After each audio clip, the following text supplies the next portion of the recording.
Dear God, I'm forgetting how to turn on the power. Oh yeah, here we go. I don't know how many years it's been since I played this. 16 years. 16 years, gamers. I haven't been able to play this game for over a decade and a half. The game's so good, I bought it twice. I know how that sounds. I had it on my 360 in 2010, but in 2011, I got myself a fancy PS3. So naturally, I had to go pick up the PlayStation version. I've put more hours into one part of this game than any game like it before. Most people play games. I spent years breaking them. Let's get into it. I remember so many hours playing zombies with friends and strangers online. So many memories and so many laughs. Call of Duty Black Ops 1 dropped back in 2010.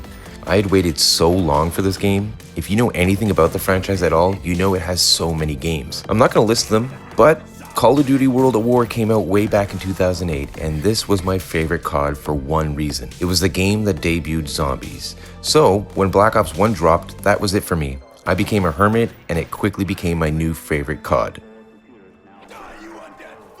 So, when PlayStation Shadow dropped Black Ops 1 and 2 to the PS5, I knew exactly what I was going to do.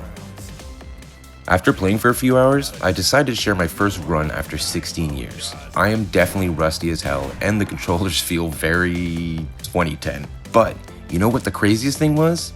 It wasn't being rusty, it was how much I still remembered. I hadn't played this game in over a decade, but somehow I still knew where to go. I remembered which doors I liked opening, which is what you can see in this video. This is basically the order I like doing the doors. And I love opening them all as soon as possible. More room to run and horde. I still remember all the strats I used to use too. Like in the higher rounds, just gathering up the wave and having them follow me as I periodically turn around and mow them down, maxing out my points. This is by far my favorite strat, combined with activating traps too. Oh, and who can forget the good old Pack-a-Punch? Upgrading my weapons felt so good, and it still feels just as good. My aim was terrible, my reaction time, trash, but my brain remembered everything, which is just wild. But that's me. What was your favorite strat? Because jumping back into zombies after so long honestly felt like riding a bike. Sure, I'm skipping some beats, but it's all there. Playing this game online or solo doesn't matter. Sure, it's a little easier with friends or teammates, but it doesn't feel too hard at all. But I remember playing with friends and others online. Because of how online worked back then, you'd run into some annoying but interesting player habits. Yeah. Habits, like the players who choose the same maps over and over, and since you aren't the lobby leader, you don't get much say. This happened in both zombies and multiplayer, but it never bothered me. The more you make me play a map, the better I get at it, so bring it on.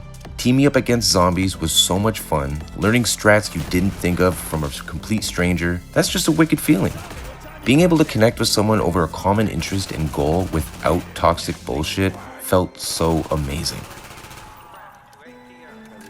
How many of you grew up with the original CODs? This game was an absolute beast back in the day.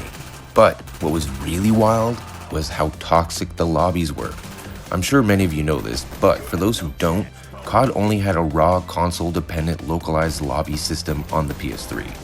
That meant there was no out-of-game party system. We had Bluetooth earpieces, USB headsets, or the PlayStation voice chat menu, which wasn't the greatest at the time. I shit you not. Pre-game lobbies were totally open for both teams. Before anyone has even played against each other, there was already shit-talking. Then, after the match, oh my god, absolute verbal chaos would explode through the lobby. You know what surprised me the most? Is how well it still holds up. There aren't millions of systems, there aren't any battle passes, there aren't 15 different menus. You just jump in and play. It wasn't the graphics, and it wasn't the progression, it wasn't chasing some crazy high round. Actually, I totally take that back. It was always about chasing high rounds. But it was the simplicity, you know? And that's exactly why I fell in love with zombies in the first place. On the flip side, I've met so many cool-ass gamers just through COD alone. I'm talking friendships that went on for years, but eventually there was only so much toxic shit I could take. Friendships ruined for stupid-ass reasons, arguments that never needed to happen, but I didn't want to stop playing COD, so that's when zombies became my COD. I stopped playing the multiplayer and only played zombies. I told myself I would never stop playing zombies until they inevitably fucked it up. I haven't played the most recent zombies on Black Ops 7, The last one I did play, but definitely not enough, was Black Ops 4, which reminds me I need to go back to that. The changes I remember weren't so bad. If you played Black Ops 7 Zombies, let me know how it was, and if it's worth checking out. Now, the biggest question. Does the nostalgia survive? Hell yeah, it does. It feels like I'm back in 2010, just chilling at home, queuing up with randos and playing for hours, round after round. But this was just Kino. The DLC maps are so good, I can't wait to play those next. Especially the classic remastered maps that started my obsession, like all the maps from COD World at War. Like my all-time favorite map, Der Rise, the factory. This map, I've spent hours on before Black Ops 1 even was a thing. Oh shit, and Moon, dude. That level had the sickest glitch that my friends and I found and used all the time. I'll have to see if it's still in the ported version, and if it is, I'll definitely show you guys. But I'll stop rambling for now. What are your favorite moments that really stuck with you? What game was it? An old game or a new one? Remember, I can't tell you where I've been, but I can tell you what I've learned. Have a good one, gamers, and I'll see you in the next one.